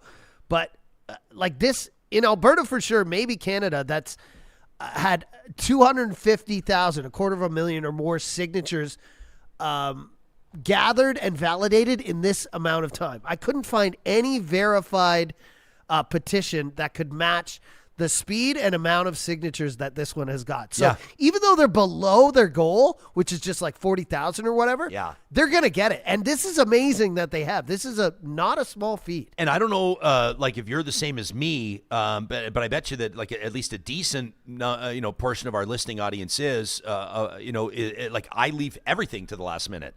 Like if my deadline is like whatever, October 31st or so, October 28th in this case, let's say, like my personal deadline is October 28th. But there's a lot of people, like when we're talking about how the wait times for people voting on Monday on the 20th, and all of you that like have your lives together, unlike me, you go, well, I didn't have a problem because I advanced voted. And like you guys have it figured out. I need to hire people like you to run my show, to run my entire operation. So I guarantee there's a lot of people that are going to sign this thing over the weekend because the deadline is looming. And so basically, what do they need? They need like another, they need like 10, they need like 15% on top of what they already have. But like, right? Imagine if this was online and you didn't have to show up in person. They'd be at way over like 1 million, maybe even 2 million by now. Like the fact that you have to go there and put your signature down with a pencil and paper, and to have over 250,000, that's crazy. Absolutely. Some of you, just with kind words, we're going to revel in this just for a second. Lauren says Real Talk would win the People's Choice Award at the Ampias, which would be cool. Others of you, Dubious says prep your speeches. I'll tell you a funny story. You guys, I'll tell you something. So I've been nominated at the Ampias for Best Host 7 times. I've been nominated twice for Real Talk and 5 times for Host of Breakfast Television. I've never won, which is kind of funny. People say I'm the Susan Lucci of the Ampias. The only time that I prepped a speech, it was a really special night. The Ampias were returning to my hometown of Calgary. They were downtown at the Hyatt, and former Premier Peter Lougheed was in attendance. And so I got my parents to come with me. We had a table, and we're sitting there at dinner, and I just, like, sometimes, like, you feel like you're in line for the promotion, or you feel like the girl's going to answer your phone call and give you the date, or you feel like you're going to win the award, or you're going to finish first in the race. Like, I was just feeling good that year. Breakfast Television had been humming, and we'd made huge ratings gains, and I'd been on a couple magazine covers. I just felt like this was the year, and I prepped a victory speech. I prepped a speech, and I had it in my pocket, which is not something I typically would do, and didn't win, and that was okay. And I just kind of took my speech, I just took it out and I just put it on the table, and then just kind of sat there. And then I looked and I saw my dad scribbling something on the paper, and I still have the paper to this day. And it was something along the lines of, "We're proud of you." And it meant the world to me. So I will remember the paper and the scrawl of my dad, probably more than winning the award. So we're okay if we don't win. It would be cool to win. Some of you are saying, "Hey guys," and it's not just Alberta. Like Gizmo says, you guys have a national audience. Says we've seen people in here from Quebec, Ontario, New Brunswick. We get emails all the time from people. Our website will show us, like RyanJesperson.com. We'll get people from like 40 different countries every month checking in, which is pretty awesome. It's encouraging for us in doing what we're doing. I personally think you're better speaking off the cuff anyways. I agree, right? If you do win, just remember 2 things off the top: land acknowledgement, thank all the more creative, vastly more talented people your fellow in nominees, the room ahead of you, and then the rest just spew and hold it up and spray champagne. Yeah. Make sure you thank your producer. Make sure you thank your spouse. Make sure you thank your sponsors. And then everything else is just gravy. Yeah. Jordan, by the way, Ken, looking at all these donations coming in for Forever Canadian, which is absolutely incredible. Oh my gosh. Auntie Danny with a contribution. Thank you, Auntie Danny. We'll match that. Ms. KD will match your $10. This is becoming Ms. KD. Ms. KD says, "Thank you for platforming Thomas." You're very welcome. Darren wonders, careful though, Jespo, do you think you'd be able to speak off the cuff? Like, do you have any experience? Don't we do that every day? Yes. Matthew says, "Can someone please explain the platforming joke?" It's just a little bee under my bonnet. And guys, sometimes like people on more formal talk shows will never even go here. They won't tell you what pisses them off and what drives them crazy. They don't get into the weeds. Charles Adler's advice to me early in my career was, don't play small ball. It makes you look small, because Charles would see me like mixing it up with people on Twitter and he'd be like, just ignore it. I don't believe in that. I think it's entertaining. I think that the audience likes the peek behind the curtain. I think you guys like like to know what's happening between my ears. And one of the things that drives me nuts is when people will criticize this show for platforming, providing a platform for perspectives that they don't agree with. And there are valid points. Like I should mention, if you want to know like the other side of it, I know we'll get some emails from Alberta sovereigntists, from Alberta separatists, that are going to be pissed off that we're just basically licking Thomas's boots and, sort of like drooling over the Forever Canadian petition. I want to let you know we did welcome probably the most prominent separatist in the province of Alberta, lawyer Jeff Rath, to the show on the 20th of August. It's an extended interview. You can see the two of us getting into it right here. Johnny, take my audio. We'll just see here. What are we? Guarantee you that people that want Alberta to leave Canada and many people that want to stay in Canada would agree with you that immigration has been an issue, and not just in jobs. I don't see a lot of Albertans lining up to get the jobs that new Canadians, that refugees are taking. You look at the lineups outside Tim Hortons when they're hiring. You look at what they're doing to harvest, berries in Abbotsford, BC. I don't see a lot of like Canadian post-secondary students lining up for those jobs. But the Carney government has clamped down on immigration until further review. They got rid of the consumer carbon tax. A lot of the stuff that you're complaining about, you're already getting. The government's delivering on it. I'm not endorsing this Liberal government. I'm just saying that negotiations are happening. Advocacy is happening on behalf of the United Conservative government representing Alberta. You've not been tapped on the shoulder by the Premier. You're not representing anybody that's holding elected office. You have no mandate from the province of Alberta to be conducting these negotiations. And you're talking about getting rid of a ton of regulations. You want to get rid of all these taxes. You want to get rid of everything. Who wouldn't want to pay less tax? But what about things like international investors? What about things like investor confidence? All these union members that you talk about that you claim want to leave Canada. They want Alberta to stand as a sovereign state. Do you think that they've even considered for a second what the implications could be with the big picture investments, the multi-billion-dollar investments in the sectors where they're working? Ryan, that union members are stupid? Or are you suggesting? Oh, Jeff, come on, man. I'm not saying that. Don't put words in my mouth. No, but that seems to be what you're suggesting. No, I'm not. I'm just saying I don't think that you are presenting the facts in good faith to these people. All of us have considered all of that, Ryan. And unlike a lot of the people on your side of this debate, we're confident. The majority. We're confident that businesses, thrive and want to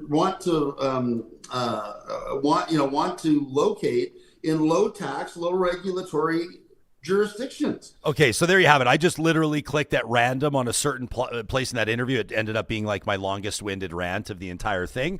But if you want, I was a little passionate at that. But you can always tell, guys, my voice goes up a little bit. You can tell when I'm really digging in. But that was August 20th. So if you want to watch that, we talked to Jeff for like an hour and get a different perspective on it.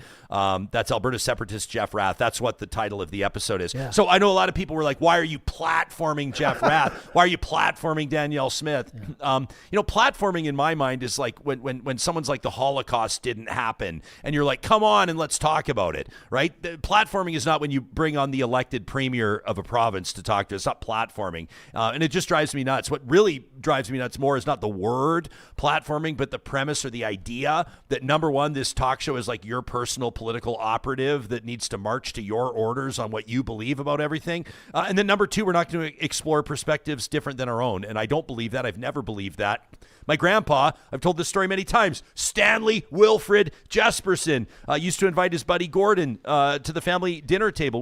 Gordon was Jewish. He would join. I remember Gordon being at our table right around the Christmas season, and my grandpa welcoming him to the table, breaking bread with our family, and then asking him to explain like Hanukkah and explain what he believed and what his holiday season looked like. And even at, 10 years old at the time, I remember that, like this curiosity that my grandpa had. And I didn't know it was going to translate into a talk radio career, but look where we are now. And Bustion, $10 into the super chat. We're matching it. Says, they will take my Canadian passport from my cold, dead hands. Whoa! He says, good luck at the Rosie's after party.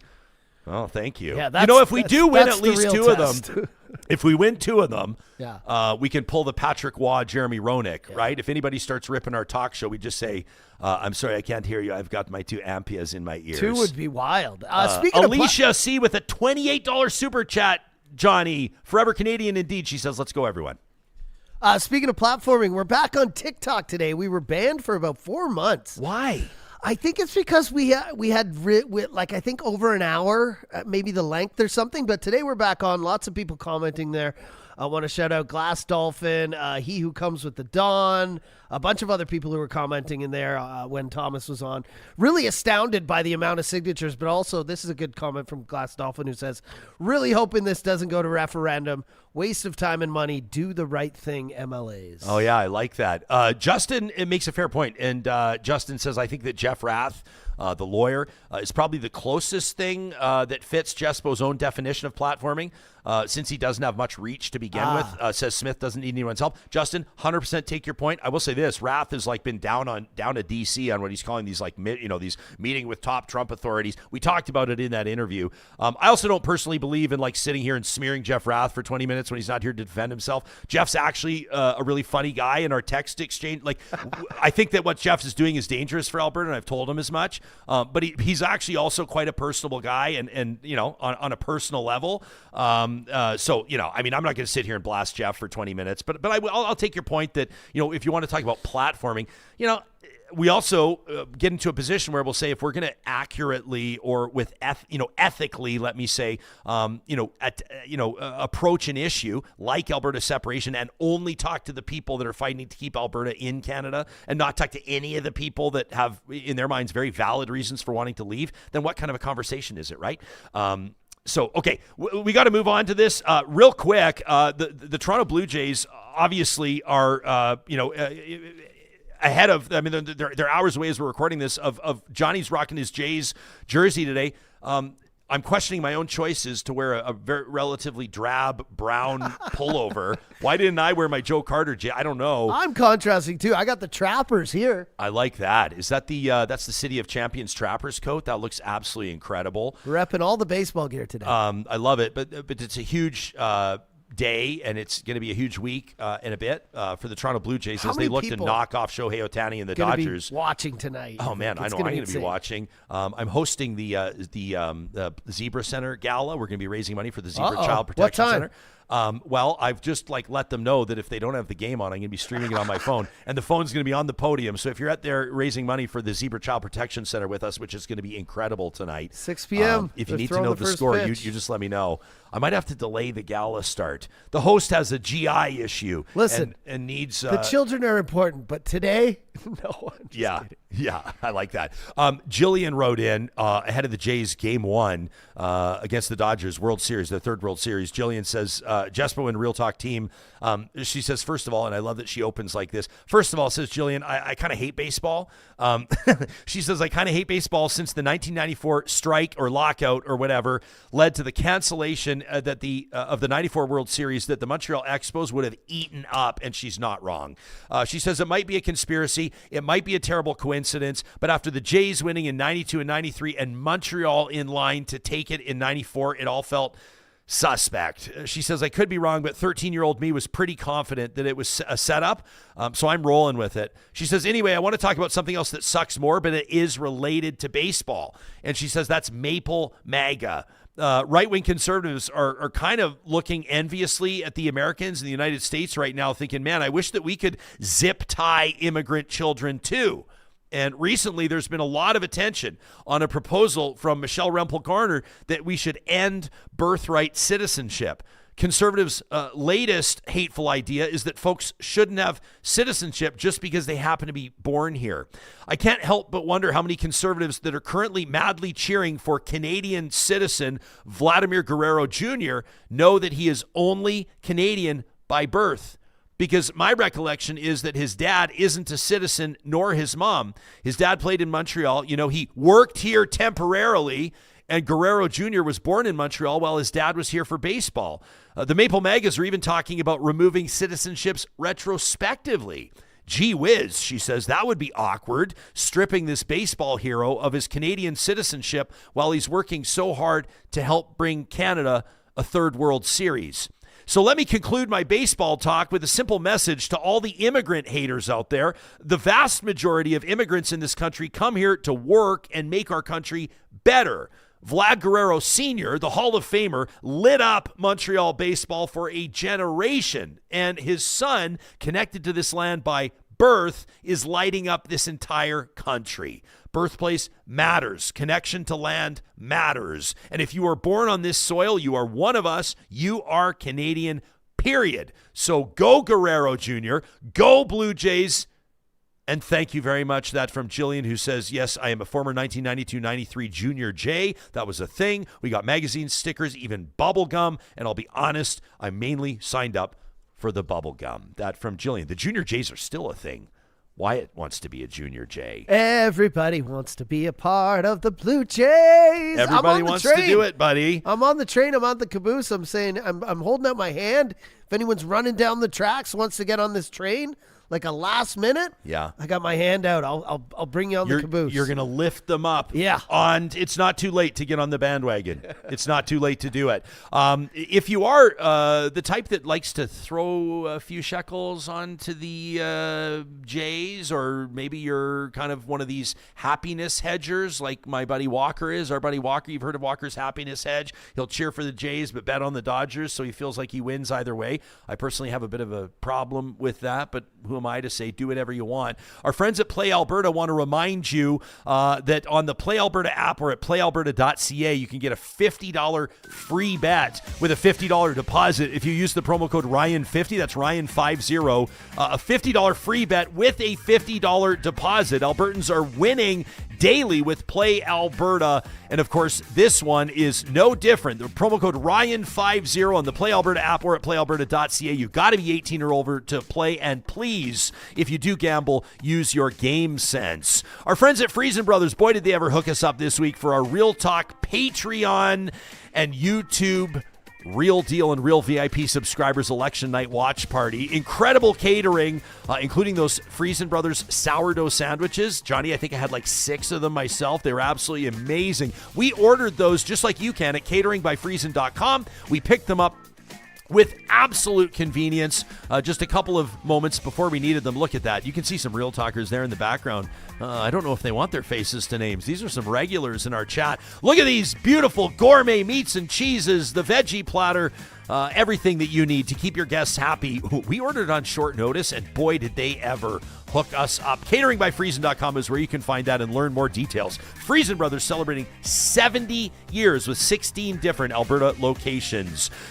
The Royal Alexandra Hospital, you want to talk about legacies? How's 125 years in Edmonton's downtown core? It feels like everybody has a connection to the Royal Alexandra Hospital Foundation. Our family sure does. Heartbreak there, and our hearts full there as well. Both our boys were born at the Royal Alex. Real Talk is proud to support their 125th anniversary campaign, because donors make the difference at the Royal Alexandra Hospital. Every Tuesday here on the show, over the next number of months, you're going to see the Echoes of the Alex feature. These are real-life stories from Albertans and beyond. The Royal Alexandra is serving people across Western Canada, and they're looking to the next 125 years. If you'd like to contribute to that legacy, maybe honor someone in your own life with a connection to the Royal Alexandra Hospital, you can check out Give to royalalex.org. We'll link to that in the show notes.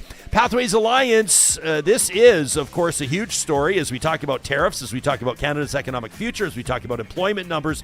You can't overlook oil and gas. You can learn more about the economic benefits of Canada's oil sands by checking out pathwaysalliance.ca. This is what Mark Carney was talking about on September 10th right here on Real Talk. Pathways Alliance is the 6th biggest players in Canada's oil sands working together to provide the energy the world needs while advancing environmental innovation and projects. Learn more about it at pathwaysalliance.ca. Johnny, we've got kind of an interesting development here. I just checked my email. We do our best to take a look at our email inbox through the show. Sometimes it gets, as you can imagine, it starts to pile up, but we've had a couple of late contributions to the flamethrower, and so we're going to fit these in. It just goes to show, even if you're streaming live or listening later, we always want you to have a say and have your voice heard on this. And so let's roll into this. This is gonna throw me for a bit of a loop, just because I don't know. I mean, this is just going to get longer and longer, but Real Talkers have a lot to say. What do you want me to do about it? The floor is yours. Every single Friday, courtesy of our friends at the DQs of Northwest Edmonton and Sherwood Park, we ask you for your hottest takes. It's the Flamethrower, presented by the DQs of Northwest Edmonton and Sherwood Park. And, we're going to kick things off today with We're going to go with Rob, who Rob says, you know what? On the Alberta municipal elections, Jespo says we all remember the days when like people would run a campaign and then actually celebrate on election night. Those days were amazing. He says election night 2025, this past Monday and into today, we don't get that anymore. Why? Because the UCP is trying to fix municipal elections. He says these voting tabulation machines, he says, work perfectly. Votes were recorded. He says now we got this epic failure that you got to lay squarely on the steps of the UCP cabinet and caucus. Democracy is about exercising your franchise, voting, and being heard. I'm a proud Albertan. I'm a proud Canadian. And he says those sitting on government benches are an embarrassment to your province. He says Bruce McAllister was right. Somebody needs a spanking, but it's not an engaged young voter. It's this government. Okay, well done. What about this one from AJ, who says, yeah, Jespo, there's so many things here. He says with our elections this year earlier, our daughter turned 18. Within a week, she received this like birthday card from Elections Alberta encouraging her to vote. So why would you not think that she's registered? Maybe not. When she got to the table, she had to be added to the system. So with like 40 or 50,000 people coming to our city, I'm assuming he's talking about Edmonton, plus all the kids now eligible to vote needing to be added. Imagine how much time was added to the process. He says our licenses, our ID cards have barcodes. Why can't we just use those? Generally, says AJ, people are not reliable, and this is why technology is starting to supplement, if not take over. Organizations are developing AI systems and tools. If we train them and test them appropriately, it's far more reliable. He says, I'll also add that my dad at 70 years of age did not vote for the first time in his adult life. He showed up, but the line was close to an hour and a half standing outside. They didn't have a process to allow somebody to hold a place in line and sit inside. And of course, they don't allow folks to cut the line. So Dad went home. That kills me to hear that, AJ, but thanks for sharing that with us. That's another good one. Marcus sending an email into the show to talk@ryanjesperson.com.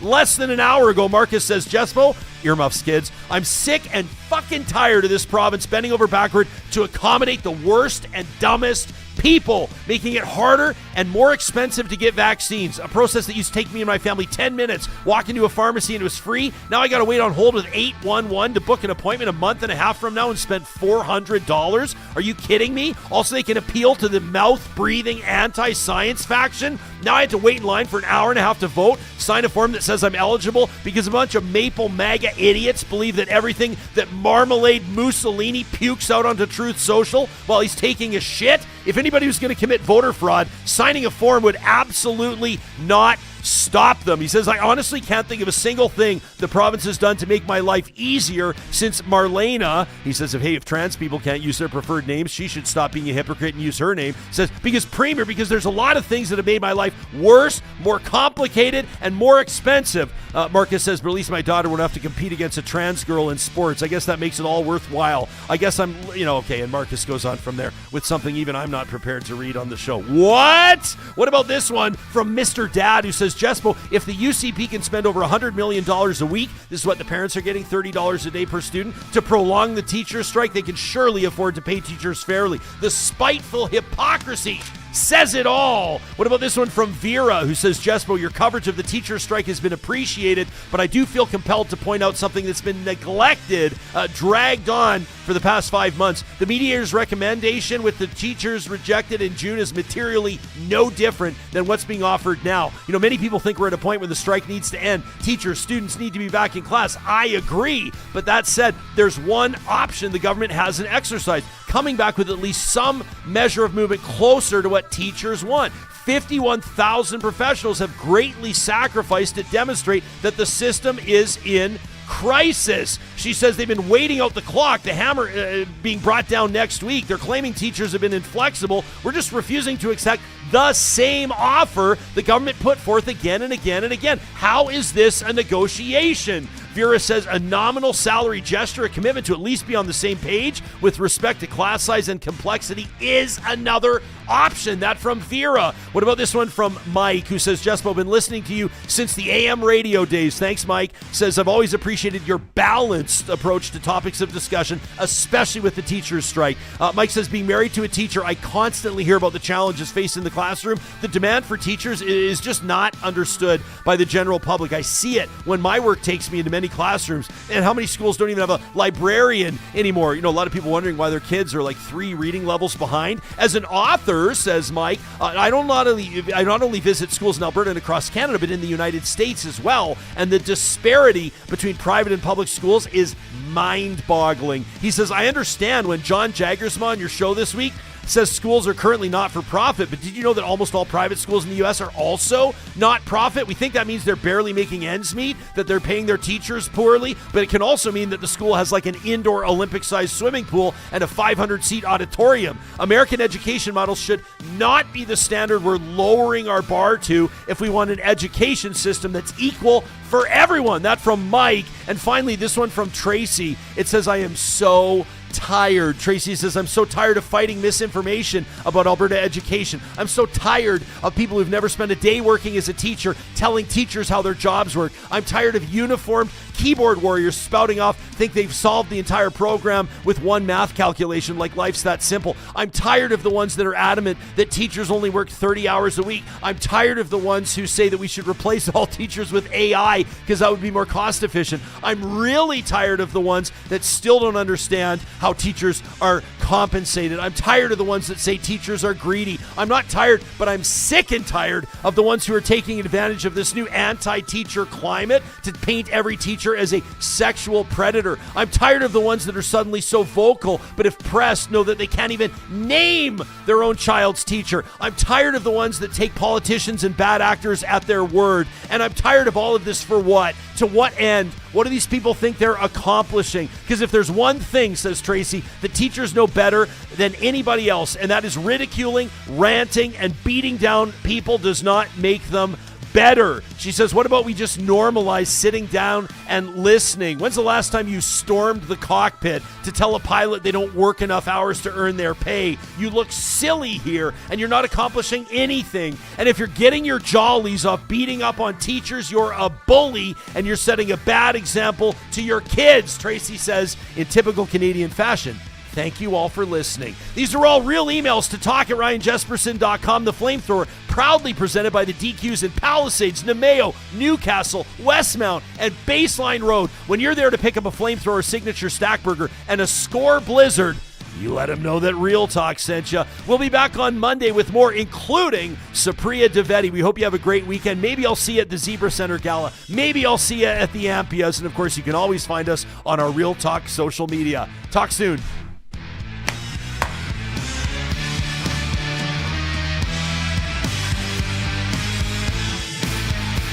Real Talk is hosted by Ryan Jesperson. Executive producer Josh Dunford. Technical producer John Hicks. General manager Katie Cook-Chivers. Account coordinator Lawrence Derlego. Human resources Lena Shepard. Website design Mike Johnston. Voiceover by me, Terry Skelton.